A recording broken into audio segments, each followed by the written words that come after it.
ഒരാളുടെ മരണത്തിന് തൊട്ടു മുമ്പ് അയാൾ പറയുന്ന വാക്കുകൾക്ക് ഒരുപാട് പ്രാധാന്യമുണ്ട്. അതുകൊണ്ടാണ് പലപ്പോഴും മനുഷ്യൻ മരിച്ചു എന്ന് കേൾക്കുമ്പോൾ നമ്മളൊക്കെ അന്വേഷിക്കാറുണ്ട്, അദ്ദേഹം അവസാനമായി എന്താണ് പറഞ്ഞത്. കാരണം അന്ത്യമൊഴികൾ അത്രമാത്രം പ്രാധാന്യമർഹിക്കുന്നതാണ്.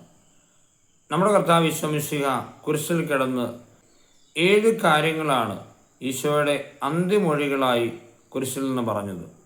അതിലൊന്നാമത് ഈശോ പറഞ്ഞത്, പിതാവേ, ഇവർ ചെയ്യുന്നതെന്ന് ഇവരറിയുന്നില്ല, ഇവരോട് ക്ഷമിക്കണമേ എന്ന് പറഞ്ഞാൽ ക്ഷമയുടെ പാഠമാണ് കർത്താവ് കുരിശിൽ നിന്ന് നമുക്ക് ആദ്യമേ പകർന്നു തന്നത്.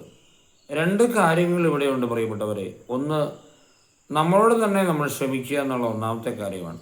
സ്വയം ക്ഷമിക്കാൻ വളരെ ബുദ്ധിമുട്ടാണ് പലർക്കും. കാരണം പല മനുഷ്യരും ഭൂതകാലത്തിൻ്റെ സങ്കടങ്ങളിലും വേദനകളിലും പഴയകാലത്തിന് ഇടർച്ചകളെ പറ്റിയുള്ള ഓർമ്മകളിലുമൊക്കെയാണ് ഇപ്പോഴും ജീവിക്കുന്നത്. അങ്ങനെയാണെങ്കിൽ ഈ പീഡാനുഭാരത്തിലേക്ക് കടക്കുന്ന സമയത്ത് നമുക്ക് ചെയ്യാൻ പറ്റുന്ന ഏറ്റവും മനോഹരമായ കാര്യം നമ്മളോട് തന്നെ ക്ഷമിക്കുക എന്നുള്ളതാണ്. എന്ന് പറഞ്ഞാൽ ദൈവം നിന്നോട് ക്ഷമിക്കുന്നുണ്ട്. അങ്ങനെയെങ്കിൽ നീ എന്തിനാണ് ഇനിയും പഴയ കാര്യങ്ങളെ പറ്റി ഓർത്ത് നീറുന്നത്? രണ്ടാമത്തെ കാര്യം, മനുഷ്യർക്ക് മാപ്പ് കൊടുക്കുക എന്നുള്ളതാണ്. മാപ്പ് കൊടുക്കാൻ ഏറ്റവും നല്ല വഴിയാണ് ഈശോ പറഞ്ഞത്, അവർ ചെയ്യുന്നതെന്ന് അവരറിയുന്നില്ല. ആ ഒരു ചിന്തയുണ്ടെങ്കിൽ, അതായത് നമ്മളെ വേദനിപ്പിച്ചവരും വിഷമിപ്പിച്ചവരുമൊക്കെ ഒരുപക്ഷെ അവരറിയുന്നുണ്ടാവില്ല എത്ര ഗ്രേഡിലാണ് അവർ നമ്മളെ സങ്കടപ്പെടുത്തിയതെന്ന് അവരറിയുന്നുണ്ടാവില്ല. ആ ഒരു ചിന്തയുണ്ടെങ്കിൽ ലോകത്തിന് മാപ്പ് കൊടുക്കാൻ പറ്റും. ജീവിതത്തിൽ കൂടെ നിൽക്കുന്നവർക്ക് മാപ്പ് കൊടുക്കാനുള്ള ഒരു വലിയ ദൗത്യം നമുക്കെല്ലാവർക്കുമുണ്ട്.